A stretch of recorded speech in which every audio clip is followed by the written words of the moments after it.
ಪ್ರತಿ ವರ್ಷದಂತೆ ಈ ವರ್ಷವೂ ಕೂಡ ರಾಜ್ಯ ಸರ್ಕಾರಿ ನೌಕರರ ಸಂಘದಿಂದ ಕ್ರೀಡಾಕೂಟ ಆಯೋಜನೆ ಮಾಡಲಾಗಿತ್ತು. ಅದರಂತೆ ಈ ವರ್ಷವೂ ಕೂಡ ಒಂದು ವಿಶೇಷತೆ ಏನೆಂದರೆ ಪ್ರತಿ ವರ್ಷದಂತೆ ಈ ವರ್ಷವೂ ಕೂಡ ಒಂದು ಪ್ರತಿ ತಾಲೂಕಿನಿಂದ ಒಂದೊಂದು ಕೌಂಟರ್ ಬೇರೆ ಮಾಡಿ ಟಿ ಶರ್ಟ್ ಕ್ಯಾಪ್ ಅಂತ ಒಂದು ವ್ಯವಸ್ಥೆ ಮಾಡಲಾಗಿದೆ.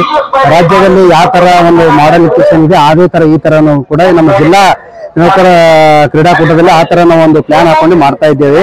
ಅದರಂತೆ ಇದರಲ್ಲಿ ಬಿಸಿಲು ಜಾಸ್ತಿ ಆಗಿರುವುದರಿಂದ ಈ ನಮ್ಮ ಜಿಲ್ಲಾಧಿಕಾರಿ ಆದೇಶದ ಮೇರೆಗೆ ಈ ಕೂಡ 6 ಮತ್ತು 7ನೇ ತಾರೀಕು 2 ದಿವಸ ಸಮಯ ಕೊಟ್ಟಿದ್ದರಿಂದ ಅವರಿಗಂತೆ ಬೆಳಗ್ಗೆ 8 ಗಂಟೆಯಿಂದ ಸಾಯಂಕಾಲ 6 ಗಂಟೆವರೆಗೆ ಮಧ್ಯಾಹ್ನ ಒಂದು ಬ್ರೇಕ್ ಕೊಟ್ಟು ಆ ತರ ಒಂದು ಕ್ರೀಡಾಕೂಟ ಆಯೋಜನೆ ಮಾಡಲಾಗಿದೆ. ಅದರಂತೆ ಈ ಕ್ರೀಡಾಕೂಟದಲ್ಲಿ ಸುಮಾರು 1500 ಆನ್ಲೈನ್ ರಿಜಿಸ್ಟ್ರೇಷನ್ ಆಗಿದ್ದು, ಅದರಂತೆ ಎಲ್ಲಾ ಇಲಾಖೆಗಳು ಭಾಗವಹಿಸಿ ಮತ್ತು ಅದರಂತೆ ಕೆಲವರು ಯಾರು ಸರ್ವರ್ ಪ್ರಾಬ್ಲಮ್ ಇದ್ದರೂ ಕೂಡ ಒಂದು 4 ಜನರ ಕಾಂಟ್ಯಾಕ್ಟ್ ನಂಬರ್ ಕೊಟ್ಟು ಆನ್ಲೈನ್ ಅಲ್ಲಿ ಏನೂ ತೊಂದರೆ ಆಗಲದಂತೆ ಈ ಒಂದು ವ್ಯವಸ್ಥಿತವಾಗಿ ಮತ್ತು ಒಂದು ಮಾಡಲ್ ಆಗಿ ಈ ಕ್ರೀಡಾಕೂಟವನ್ನು ಆಯೋಜನೆ ಮಾಡಲಾಗಿತ್ತು.